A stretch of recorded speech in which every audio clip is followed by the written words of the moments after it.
Être étoile.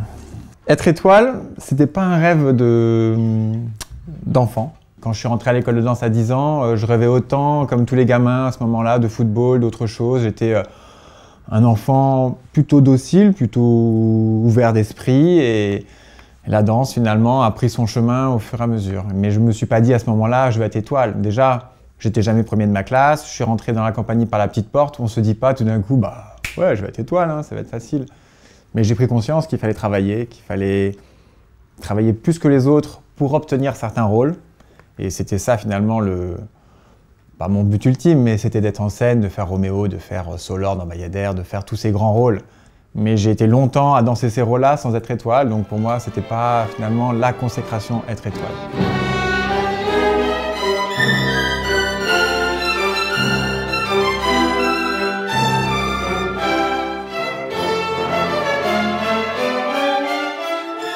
Un 1,83 m, mais qui connaît mes mensurations ici? C'est très bien pour un danseur. Un très grand aura plus de difficultés à danser qu'une petite, parce qu'il y a vraiment un grand écart qui se crée.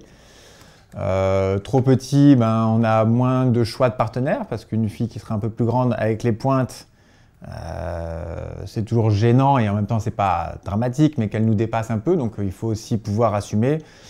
J'ai toujours été content de faire 1,83 m et 78 kg parce que j'avais aussi du poids et que c'est important d'avoir toujours une opposition dans le partenariat avec sa partenaire. C'était la taille, pas parfaite, il n'y avait pas de taille parfaite, mais en tout cas qui m'a permis d'avoir un nombre de partenaires sans discussion possible finalement, et ça enrichit. Le premier collant académique, mais c'est horrible le premier collant académique. Pourquoi? Parce que même encore aujourd'hui, quand je vois les gamins, il y a l'entrejambe, le collant qui n'arrive jamais à remonter jusqu'en haut. On est en slip, alors du coup, ça fait toujours cette rayure sur les jambes. Puis je sais pas pourquoi, le premier collant académique est souvent blanc ou gris. Alors, on arrive d'un petit collant noir là qui passe discrètement inaperçu. Non, il faut bien que ça soit gris, qu'on voit bien les genoux, bien comme ça, bien potelés des cuisses et des fesses. Et j'ai quelques photos de moi comme ça quand j'étais tout petit, c'est marrant. Mon rival préféré. Il n'y a pas de rival, on est tous différents en fait. Ce qui est avant tout important, c'est d'être artiste et pas d'écraser l'autre. Et c'est ça aussi qui m'a porté pendant 25 ans. J'ai pas ressenti ce poids de l'institution, elle existe, il y a des concours, mais c'est un concours et justement c'est chacun individuellement en scène qui va présenter ce qu'il sait faire de mieux. Donc il n'y a pas de rivalité, c'est juste l'envie de faire mieux. Mais c'est une rivalité qui est saine, c'est pas on va se taper dessus pour y arriver.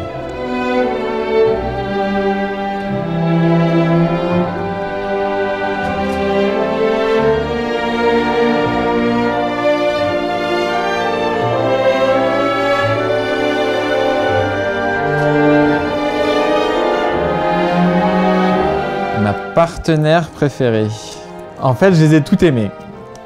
Même quand c'est compliqué et même quand c'est dur, en fait, sur le moment, on a tellement à partager. On ne peut pas faire Roméo et Juliette comme ça, sans amour finalement. Ça soit un amour de la danse, l'amour ensemble. On partage forcément quelque chose quand on danse avec la partenaire.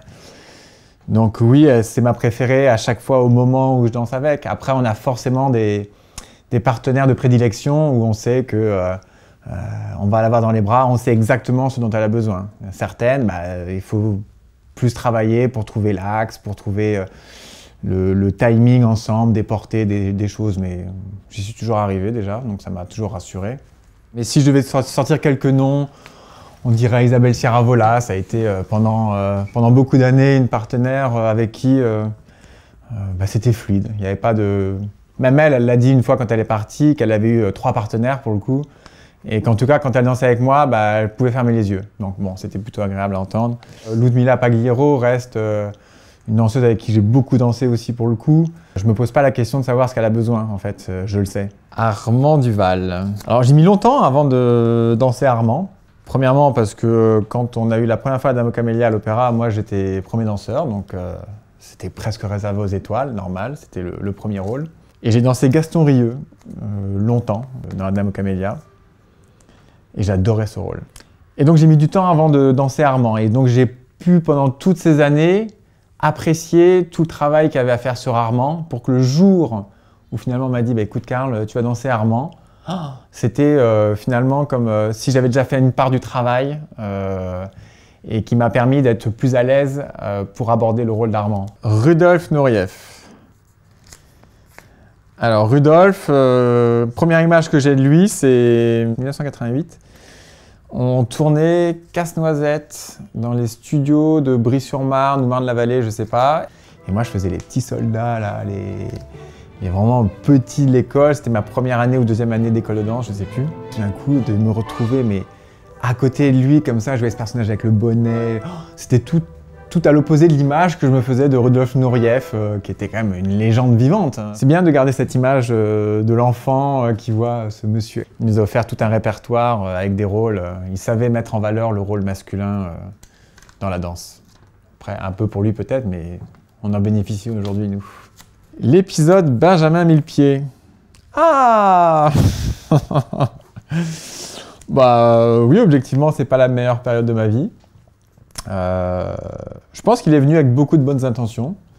Il venait des États-Unis, il avait il était plus jeune que moi, donc on va dire encore la fougue de vouloir révolutionner l'institution Opéra de Paris. Bon, c'est pas si simple que ça à révolutionner, je pense.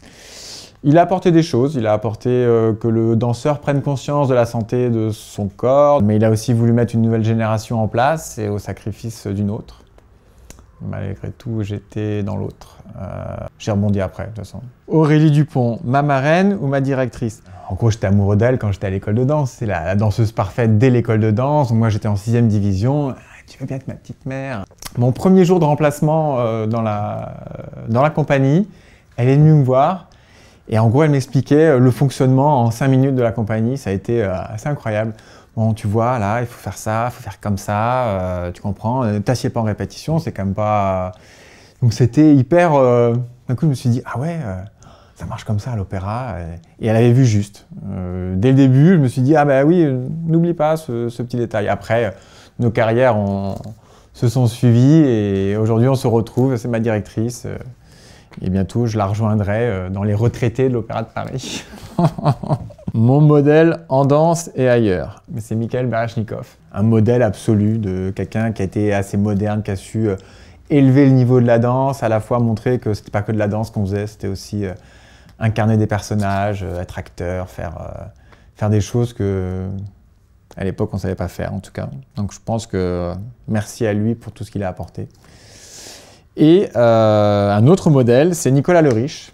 Quand j'étais déjà à l'école et même dans le ballet après, j'avais cet idéal d'essayer de danser comme. Faut pas faire comme, on est tous différents. Mais ça a été du coup, en tout cas, assez moteur. Le paradoxe, c'est de se retrouver danseur étoile sur le même rôle que lui après. Ça met la pression. C'était Dances at the Gathering. Je me retrouve à faire la première et lui la deuxième. Parce qu'il y avait une alternance où il faisait d'autres choses peut-être. Mais tout d'un coup, on se dit, ah mais... Non, c'est lui que je dois voir d'abord danser, c'est lui, c'est mon modèle. Donc c'est assez perturbant. Le plus beau rôle? Cendrillon, parce que c'est celui qui m'a le plus marqué et c'est pas pour rien si aujourd'hui je veux faire mes adieux avec ce rôle-là. Le plus beau parce qu'il me correspondra peut-être le plus en fait.